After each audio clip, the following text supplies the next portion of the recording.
Hello दोस्तों, कैसे हो आप सभी। आज मैं आपके लिए कहानी लेकर आई हूँ। नहीं, मेरे बेटे मेरे साथ ऐसा कभी नहीं कर सकते। सुरेंद्र अपने कमरे में बिस्तर पर लेटा हुआ बेचैनी से करवटें ले रहा था। उसका जी घबरा रहा था और उसे अकेलेपन से बहुत डर लग रहा था। उसने अपनी पत्नी को कितना कहा था, निशा आज तुम किटी पार्टी में मत जाओ, पर वह नहीं मानी। सुरेंद्र, घर में नौकर है, कुक है, जो चाहिए वह उनसे बनवा लेना। और वह चली गई। सुरेंद्र के दो बेटे थे, दोनों ही कॉलेज में पढ़ते थे, एक फर्स्ट ईयर में एक फाइनल ईयर में। पर किसी को फुर्सत नहीं थी अपने बीमार बाप के पास बैठने की। किसी ने यह नहीं सोचा कि वह एक हफ्ते बाद अस्पताल से छुट्टी लेकर आया है। उसे अपने परिवार के साथ की जरूरत है। सब अपने में मस्त थे। आज सुरेंद्र को अपनी माँ की बहुत याद आ रही थी। पिछले 10 सालों से उसने अपनी माँ को देखा तक नहीं था।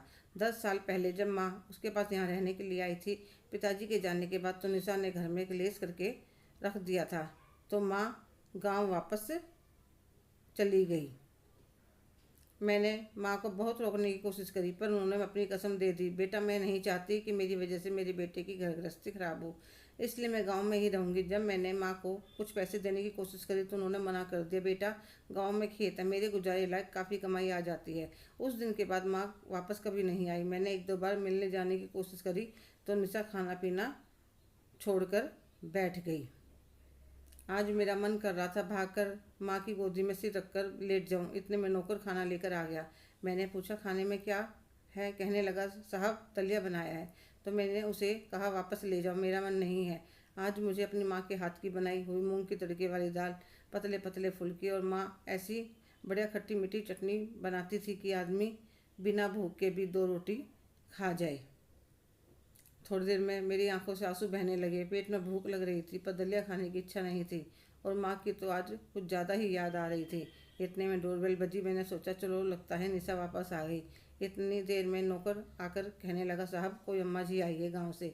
तो सुरेंद्र अपने कमरे से बाहर आकर देखता है, सामने माँ बैठी थी। माँ को देखते ही वह माँ के गले लग जाता है और रोने लगता है। तो माँ हंसकर कहती है, अरे सुरेंद्र, दो जवान बेटों का बाप होकर कैसे बच्चों की तरह रो रहा है।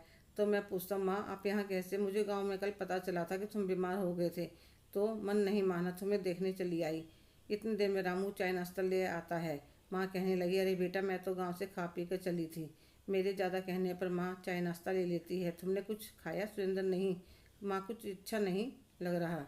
कोई बात नहीं, मैं बना कर लाती हूँ तेरे लिए। फिर माँ किचन में जाकर मेरे लिए दाल रोटी सूखी सब्जी गर्मा गर्म दूध लेकर आती है और अपने हाथों से खिलाती। सच में पेट भर गया, पर मन नहीं भरा था। फिर माँ भी खाना खा लेते। इतनी देर में निशा भी आ जाती है। माँ को आया देखकर वह चौंक जाती है, प्रणाम करती है और अपने कमरे में चली जाती है। माँ कहने लगी, अच्छा बेटा अब मैं जाती हूँ गाँव वापिस। मैं माँ को 10 मिनट रुकने के लिए कहकर निशा के पास आता हूँ। निशा, माँ जाने की कह रही है, तुम माँ को यहाँ रहने के लिए मना लो। ऐसा कभी नहीं हो सकता सुरेंद्र। ठीक है, अब बच्चे बड़े हो गए हैं, अपना अच्छा बुरा समझते हैं, इसलिए मैं भी माँ के साथ गाँव जा रहा हूँ।